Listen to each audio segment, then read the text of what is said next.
power failure.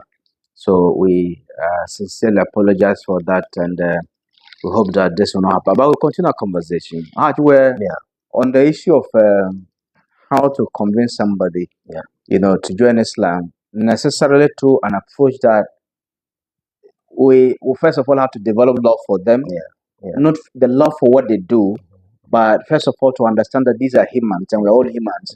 Maybe if we're not also guided, would have gone astray. Then begin to talk to them on those levels. Then we can introduce Islam to them. Then an approach that you condemn me, that for me I'm already a resident of hellfire, and so I'll see that then I don't need any celebration if I am there already. But it's not even on us to judge people like that. So how do we enhance the approach we're on it? Exactly. So I always tell people that look, you cannot say that this person is in hell. You don't have that authority. That is not your jurisdiction. You see, anytime you say that, I laugh. It's just like probably you caught a thief in your area, then you just went inside the room, you brought the Constitution of Ghana, and you read. And when you catch it, you do this, then you just pass judgment. You are not a judge. You cannot interpret the Constitution because on the day of judgment, a lot of things would happen. What information do you have about people that you can judge them? There are things you don't know. That is why even in our courts, before they pass judgment, they say based on the evidence available. There are things you don't know. So that is not our jurisdiction. We should concentrate on ourselves first. Now, your behavior is key. The first dawah is how do you behave? How do you talk to people? Do you get angry? Because I told you that it's a soul of market. When you enter that market, Satan is always there. And Satan, he has patience to persuade you. So when you now sin, he leaves you. So when you go there and a small question they ask you, you get angry, you lose the people to Satan.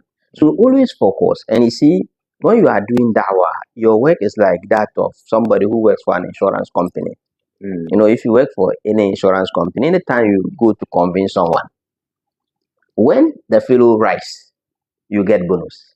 Even if the fellow doesn't register, you are still paid. So when you are doing dawah, once you say it, Allah rewards you for saying it. It is not unto you to force the people to accept it. Your own is to say, guidance is from the Lord. So don't force people. Just tell them what the religion says. And don't cover things.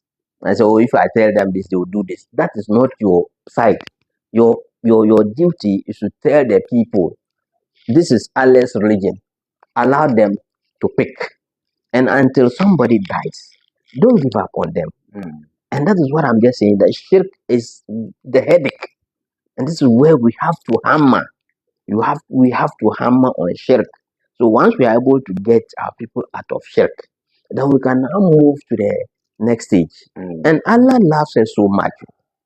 So much. Look, why would Allah put you in hell? Why would Allah create us to come and suffer? We are just creating the suffering.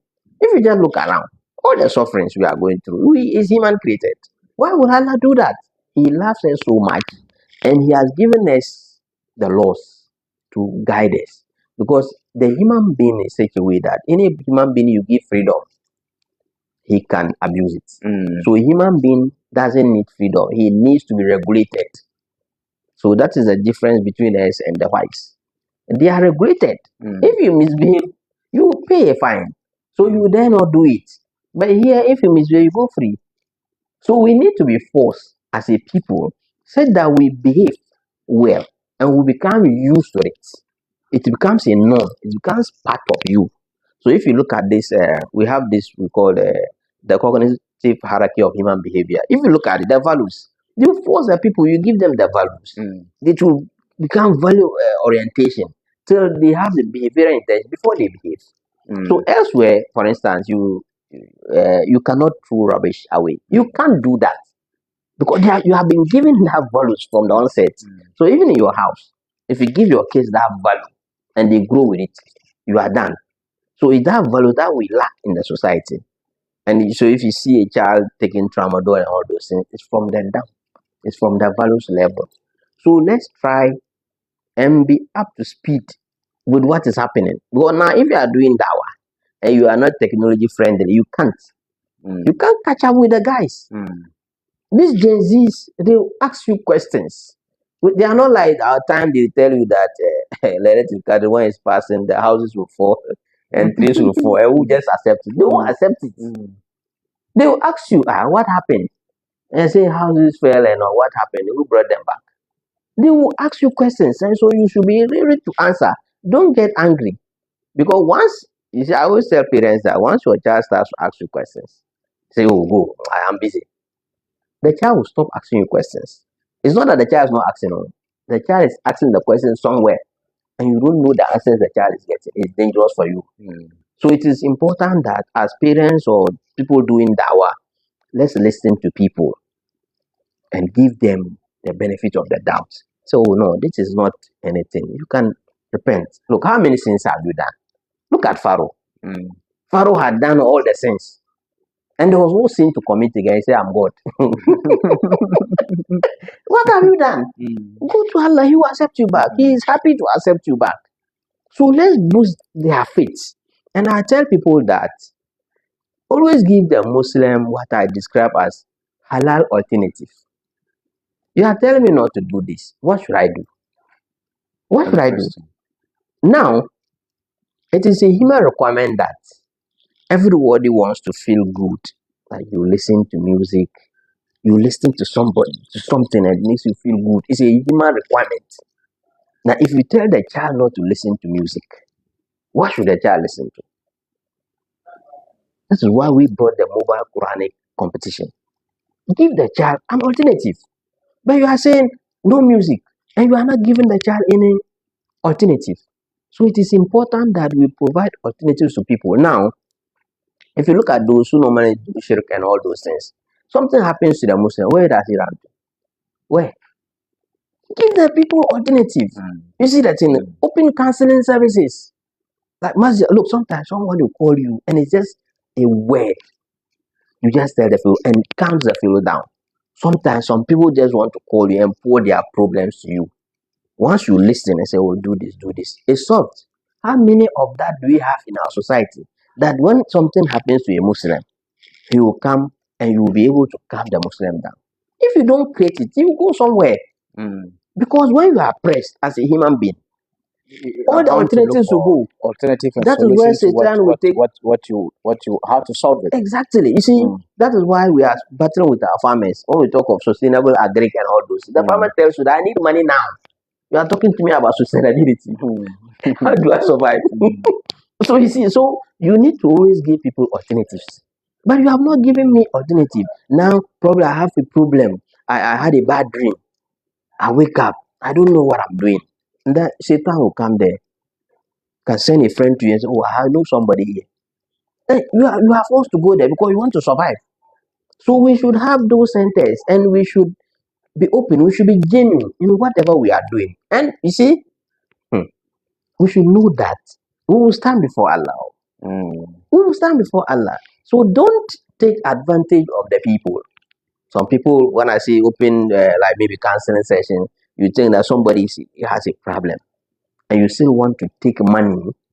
You genuinely, you can take money, but help the fellow first. Help them. But some people, when you are in trouble, that's the time they will use you to make money. Exploit your vulnerability. You get a point. That is not fair. I mean, we should help each other. It is about humanity. Let's soften our hearts. It's like if you look at our society now, if you just give somebody small chance, it's going to ride over you. Look, from wherever, a medicine, a fitter, whatever, you go to work on your motorbike, your car, just give small chance and you will have problems. All of us. Why? So it means that fundamentally there's something wrong with the approach we adopt to becoming Muslims. Thank you. And sustaining ourselves in Islam, isn't it? Thank you. That's the point. Basically, if everything was right, we will not have this. To take advantage of someone. Exactly. And that boils down to child upbringing. And that is what we are just every hammer on, child upbringing. Because we have collapsed our extended family systems, most parents still need parenting. Most parents, they still need parenting, but we have collapsed the extended family systems and we think we are now autonomous, we are independent. You go and you are with your wife and your kids. Probably those days you could see that somebody gives birth to 3 kids and he cannot even do naming ceremony on his own. The father has to do that. And the mother, the wife is still with the mother, and the mother is training. But now we don't have it. So those parents who need parenting, they are also going to what? Coach other kids. How are they going to do that? Try and error. Sometimes on Google, sometimes on this, they go and hear this and they go and apply it. So you see that you realize that now the current generation, the woman is raising the child differently. The husband too is raising the child differently. So how would the children survive this system? So we need to realize that Islam, and one thing here too is that Islam is not for Arabs. So Islam started with Prophet Adam. The Prophet just came to seal Islam. But don't tie Islam to Saudi Arabia. No, we make that mistakes. No. Activities. Impossible their practices. Activities in Saudi Arabia doesn't define Islam. Unless it is in line with that. But if they are doing their practice, that is their culture. And Islam, we should know, does not exist in a vacuum. That is what we should know. Islam doesn't exist in a vacuum. Islam would come to meet people, and those people would be in a state of life. Yes. What Islam does is to fine-tune their life, to tell them that this thing you believe that when you bring this herb and all those things, you have to slaughter a fowl, Satan is deceiving you. Because if he asks you to slaughter, you will continue to worship him. That is the basis of Islam, to fine-tune. But your cultural distance, Islam doesn't care about that. If that one is not shirk. So this is why we should get straight. Islam has not come to say maybe I'm a Muslim, this is a culture. We have Islam and culture, they don't fight. It is just to tell you that Satan is deceiving you. To you thinking that he has power over you, he can give you help. He cannot do that. That is the essence of Islam. So let me talk about the aspect you mentioned about moon sighting. I'm intrigued about that because moon sighting has been it's captured in our book. Annual controversy. Yeah. Whether we've seen the moon before fasting or what have you. And it has been a conversation. Yeah, sure. That never dies. And what is it about it? And why should you be writing about moon sighting? What's the connection? Okay. What is the value now? Okay. So that's why we say Masjid Al Emaan, we are taking it totally, holistically, everything about the human being. Because the moon sighting is something that affects the society. And we need to give knowledge to people. We need to inform the people. You see, sometimes even if you are sick and you know about your sickness, is better. If you read about it, you see you can manage it well. You can take medication that will sustain you. Exactly. Don't but do if you don't know about it, exactly, within a few minutes, it could actually collapse you. Exactly. So avoid this, don't do this, and all is better. So sometimes when you give information to people, it suppresses these tensions, emotions, and all those things because you are talking from the angle of knowledge. Now, basically, just to summarize, moon issue. Now, we're supposed to know that this month has begun. How do you know that? This is just a basic thing. Now, Ramadan. We are supposed, and in my book, I describe Ramadan as formatting. Okay, Ramadan is like, Salat is like antivirus. You are using antivirus to clean up your computer. And I've said that if you clean your computer with antivirus and there's still virus, it means the antivirus is not working. So likewise, if you are praying as a Muslim and you still do bad things, you have to check your prayer. Because if the prayer is fixed, then you don't need to even do bad things. Now, then formatting is formatting the complete system. But when you are formatting a computer, you realize that you have a time you have to format and the time it has to end. So likewise, Ramadan, we have a period it has to start and a period it has to end. How do you determine that period? That's just the argument. How do you determine that period when the moon starts? Now, during the time of the Prophet, the hadith clearly states, see the moon before you fast and see it before you stop fasting. Now, people will argue that because the Prophet says see, the sea is sea, we cannot use anything to maybe replace it. You have to see. Now, people are now argue that was the only available means for them to know that the moon really exists in the horizon. This is the argument people are making. That was the only available means. Because there's another hadith where the Prophet says, do not calculate. or we do not calculate because we are a unlettered nation. And people are telling you that, yeah, because the prophet said, we do not calculate. It doesn't mean that we should not calculate because they didn't know about it. Now we know. Now that we know, the prophet didn't say it is haram. It is open, and Islam is a continuous thing. It's not just about those who were with the prophet. It is going to be there till the end of time. So now we are not unlettered. We are not lettered nation, and we can calculate. I say we shouldn't calculate because the prophet never said it's haram. So that is the argument. So now I always give the example like if your wife wants to buy a blender, that you don't have light in your community. And I tell her, no, we don't use blender here because we don't have light. So later when you get light and she wants to buy a blender, do you have any excuse again? No. Because that excuse has been taken off. So the excuse was that we did not know. Now we know. So we can use it. But others are saying because the prophet just said we should see with our naked eye. And that is why we are saying, we argue that seeing with your naked eye, it was our certainty. It's not in itself the worship. If it is in itself the worship, then it would have been incumbent on all of us to see. But if somebody is somewhere, say in Accra, and sees the moon and tells you, you will believe him because you didn't see it, but you believe the fellow. So it is the same thing if calculation tells you that the moon is there. Why wouldn't you believe it? And we argue that now if somebody say, oh, I've sighted the moon, usually they ask him the time. They will ask him, what time did you sight the moon? They do that because they know when the moon will set on that day. So for instance, if the moon set is going to be 6:20, and the fellow claims that he saw the moon at 6:30, they will reject the sighting, saying that calculation has told them that the moon will not be there at 6:30.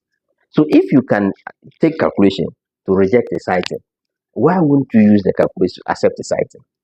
So you see, you are doing it halfway, and this is why we are saying that it is about the moon existing in the horizon after conjunction has happened. But we have what we call conjunction. Conjunction has to happen, and on that day, the sunset. After the sunset, and we have the moon set.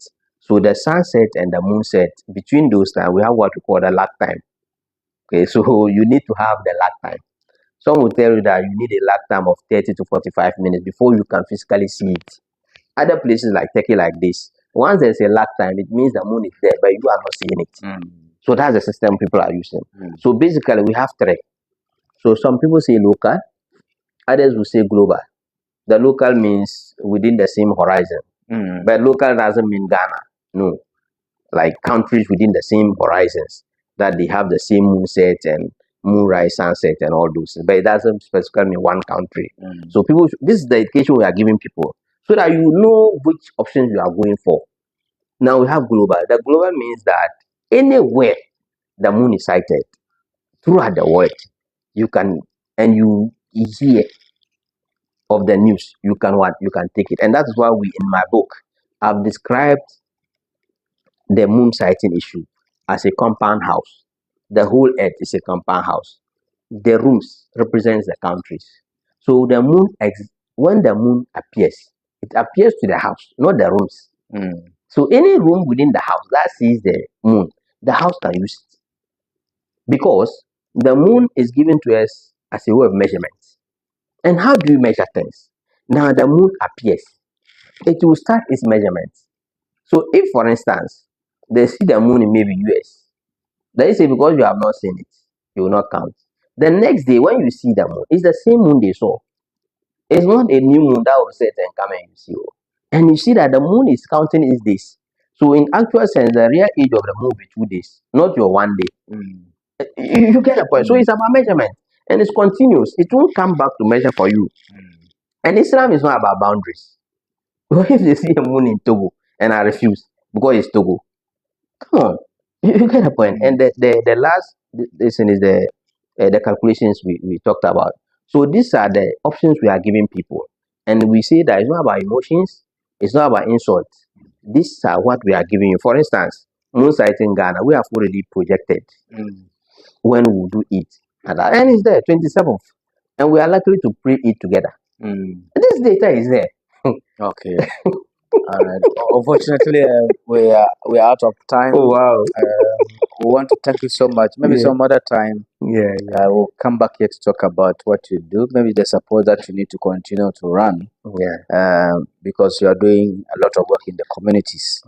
Like we say, if we're able to convince 2 more people to join our numbers, it means that we are making progress at every given time. So we want to thank you for coming.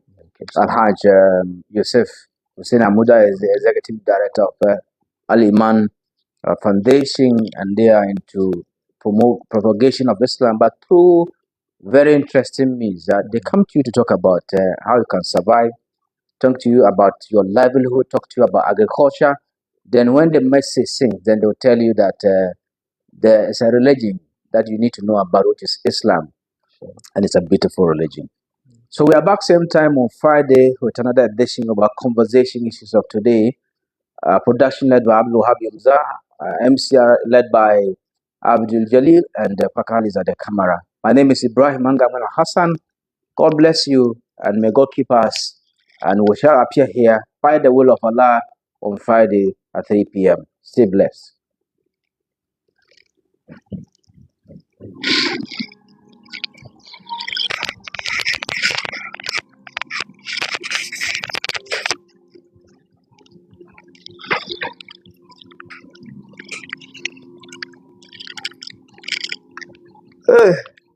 Why are you on like that? I'm not hungry, but